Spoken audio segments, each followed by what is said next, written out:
اللهم صل وسلم وبارك على سيدنا محمد وعلى آل سيدنا محمد. ازيكم حبايبي؟ عاملين ايه؟ يا رب دايما تكونوا بألف خير. النهارده بقى داخلين على وصفتنا كده على طول. معانا بصلايه حلوه كده متقطعه، ومعاها معلقه سمنه كبيره، معلقه سمنه بلدي. وهنبتدي نحمر البصله بتاعتنا.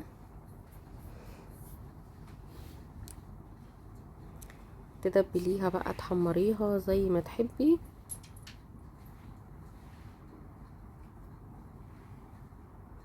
بس احنا هنحمرها.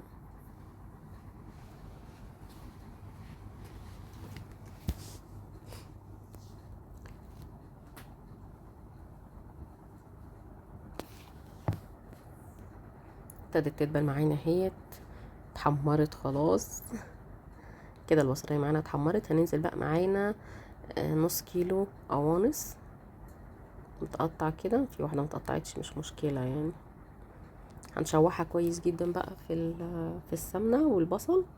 بصوا لحد ما لونها يغير خالص، بنديها صدمه يعني لحد ما تاخد لون خالص. هنحط لها بقى الملح وفلفل اسمر ونطرة بهارات، 7 توابل.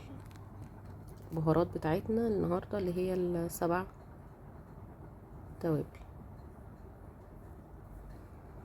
هنشوحها ونديها كوبايه ميه ونسيبها تستوي. بعد كده ننزل بالكبده بتاعتنا. ده كان تقريبا كان كيلو كبد وقوانص، نص قوانص ونص كبد، علشان خاطر نحشي بيه الحمام بتاعنا النهارده. طبعا انا عماله اقول لكم على الوصفه وما قلتش هنعمل بيها ايه. النهارده هنحشي مع بعض حمام بطريقه حلوه جدا، وهنعمل الرز بالخلطه بطريقه حلوه جدا برضو، وبيبقى بجد طعم الرز والله تحفه. يعني هما الولاد بيحبوا الحمام او الفراخ المحشيه علشان الرز بالخلطه اللي جواها بنعمله بطريقه حلوه جدا، فبيبقى طعمه حلو. معانا هنا بقى نص كيلو رز غسلناه كويس، وهننزل بيه بقى على التتبيله بتاعتنا. طبعا احنا شوحنا الكبده وسيبناها برضو لما اخدت كده زي تشويحه حلوه مع القوانص. وبعد كده نزلنا بالرز بتاعنا، هنشوح بقى ونقلب ونظبط الميه بتاعتنا، ميه سخنه عشان الرز يستوي معانا بسرعه. طبعا هنديها 3/4 تسويه، يعني 70% 60% كده تسويه للرز، مش هنسوي سوا كامل.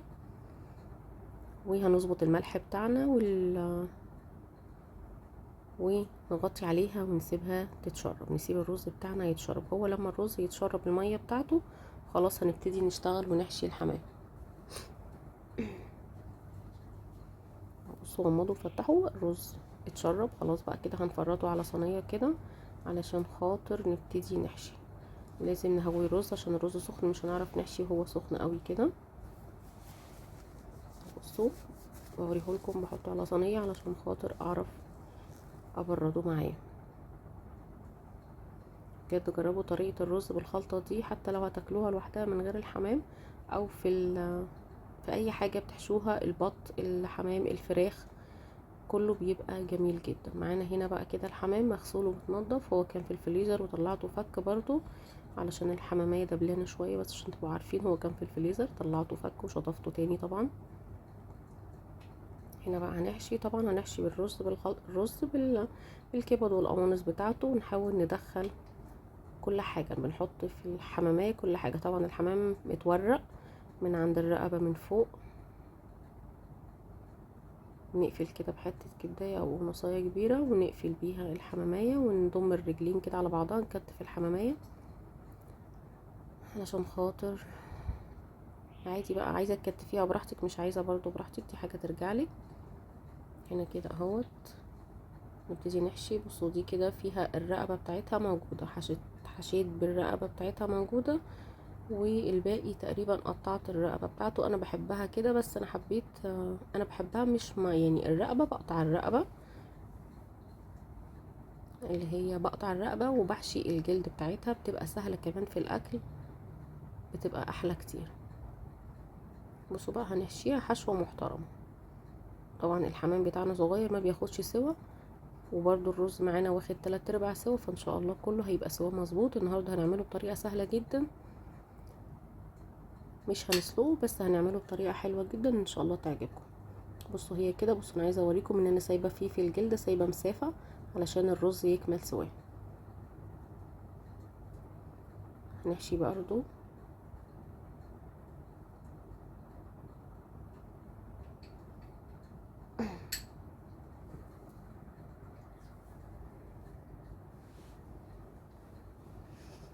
بصوا هنشكل بقى كبد قوانص اي حاجه، كله شغال. ما بنكبس الرز قوي وبنسيب فيه مسافه زي ما احنا شايفين كده علشان خاطر الحمامية تستوي براحتها. الصدر هنا كان مقطوع، طالع ده رد فعل طبيعي يعني للصدر الحمامية المقطوع. مش عارفة الراجل الطيب بتاع الحمام دوت، كل مرة اقول له خلي بالك اوعى وانت بتنضف تقطع الصدر، يقول لي حاضر، وبرضه لازم يبعت لي حماميتين كده مقطوع صدره. هنحشي برضه، الجيش قال اتصرف وهنتصرف وهنحشي. بصوا حشينا من عند القطع يعني، هنسيبها كده؟ لا طبعا. طبعا الناس اللي بتحطها في ميه في حله الحمامية المقطوعة ديت، في ناس بتخيطها، ممكن تخيطيها، ممكن تلفيها بورق بستريتش راب، تلفيها بستريتش راب وتدخليها وتحطيها في الشوربه بستريتش راب، او بعد ما تلفيها بستريتش راب تلفيها بورق فويل. لا طبعا هتبقى صعبه قوي كتير كده لفه. هنا كده كنا حشينا كميه الحمام كلها وحطيتها في صينيه. انا قلت لكم انا مش هسلق الحمام، انا هعمله بطريقه حلوه قوي النهارده، سهله وبسيطه مش متعبه ولا حاجه. كده كده حتى لو سلقتي شوربه الحمام حلوه، بس ما بتبقاش دسمه، بتبقى خفيفه. فانا بحب اخد التركيز بتاعها كده، يبقى شويه صغيرين ويبقى تركيزها حلو. هنا كده معانا ميه سخنه بتغلي من على النار، واخداها من على النار كده براد كبير كده ندلق او الكتل. تمام. وهنحط كده نص الحمام، هنغطي نص الحمام، بس نص الحمامية. بصوا الحمام مش متغطي ازاي.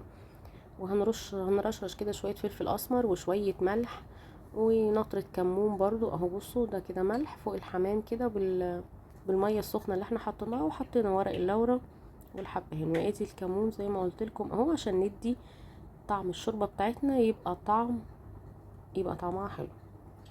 تمام. وهنغطي الصينية بتاعتنا بورق الفويل. بصوا كده هنغطي بقى الصينية بتاعتنا بورق الفويل، هنغطيها حلو جدا علشان خاطر احنا هندخلها الفرن. احنا هنسوي الحمام بتاعنا النهاردة في الفرن، هو تقريبا بالكتير جدا ساعة، بس هو ان شاء الله اقل من ساعة، تقريبا ساعة الا ربع. وهتشيلي ورقة الفويل من عليه وتحطيه تحت الشواية، هتلاقيه استوى معاكي وبقى زي الفل.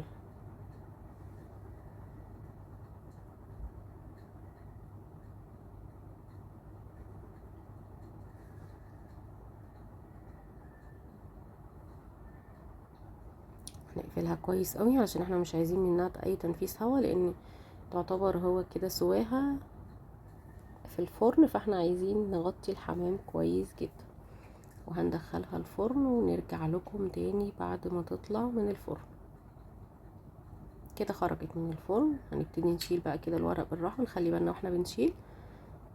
متنسونيش بقى في اللايك والشير والسبسكرايب. بصوا مطلع دخان جامد جدا، خلي بالكم اللي يغطي حاجه بفويل في الفرن هو بيطلعها بيشيلها يخلي باله، علشان خاطر السخونيه بتبقى جامده جدا، فعشان خاطر بعد الشر محدش يتلسع منها. بصوا بقى كده هنا التركيز بتاع الشوربه كده، الحمام استوى لسه فاتحه عليه قدامكم. بصوا بتاكد اذا كان استوى ولا لا، استوى زي الفل. هنا بقى معانا معلقتين سمنه بلدي كده حلوين، حطينا عليهم نطره فلفل اسمر ومعلقه كركم. وهنزل على كل حمامايه كده، عايزه اغلف الحمامايه من بره علشان لما احطها تحت الشوايه تاخد معايا تحميره حلوه. هتشوفوها معايا دلوقتي، كملوا معايا الفيديو للاخر، اوعوا تروحوا في اي حته. متنسونيش بقى في اللايك، يا ريت بعد اذنكم فضلا وليس امرا، لايك يا ريت علشان خاطر بيرفع لي الفيديو، علشان بقيه المشاهدين يشوفوه وان شاء الله يعجبكم ويكون دايما عند حسن ظنكم. هنغرق بقى كده بمعلقتين السمنه بتوعنا، هنغرق الحمام. معلقتين سمنه ومعلقه كركم هتديكي حلوه قوي، لون حلو قوي في التحميره. وممكن لو ما عندكيش كركم، لو عندك لون الزعفران حلو برضو، يديكي لون حلو قوي في التحمير. ومعلقه السمنه البلدي بتدي طعم حلو قوي كمان للحمام وهو متحمر. وعلى الرز بقى، وبصوا الشوربه اللي باقيه من سوى الحمام اللي تحت دي تركيزها بيبقى جميل جدا. طبعا هنا معانا الرز اللي هو الرز بالخلطه الباقي، احنا كملنا تسويته. بصوا ما شاء الله بالف هنا وشفا لكل اللي كان منه. بصوا كده الحمام اخد لون حلو ازاي. حطيته تحت الشوايه ما كملتش والله ربع ساعه. يعني انا حطيته طبعا الحمام كان سخن والفرن سخن، فشغلنا الشوايه على طول الحمام خد اللون دوت. نبتدي بقى نقدمه كده، نحط الرز في السرفيز ونحط عليه الحمام، وبألف هنا وشفا لكل اللي اكل منه. بجد طعمه كان جميل، وكله داق الرز وخلطة الرز شكر فيها جدا. بجد كان طعمها حلو قوي. جربوها بالوصفة دي وبالطريقة دي ان شاء الله تعجبكم. بصوا حتى الحمامية اللي صدرها كان مقطوع، هي طبعا في سواها زاد القطع شوية، بس كانت حلوة والله اتاكلت، وكانت خارجة في طبقها اللي صاحب نصيبها. كانت حلوة وكانت جميلة مش وحشة. بصوا الحمامية نفشت وزادت كبرت ازاي، بقت قد الفرخة البلدي الصغيرة. ادي وصفتنا النهاردة، وكانت سهلة وبسيطة، وان شاء الله دايما اكون وصفاتي تكون سهلة وبسيطة وخفيفة كده على قلبكم. ومتنسونيش في اللايك والشير والسبسكرايب، ودعوة حلوة من قلبكم. بجد كان شوية حمام برز كانوا جمال جدا يستاهلوا بقكم. ألف هنا وشفا لكل اللي أكل منه. بصوا بقى هنا تركيز الشوربة، التركيز اللي نزل من الحمام ده بيبقى طعمه جميل. حطوا منه بقى على الرز وكلوا بألف هنا وشفا. جربوا الطريقة دي إن شاء الله تعجبكم، واشوفكم في فيديو جديد ووصفة جديدة. والسلام عليكم ورحمة الله وبركاته.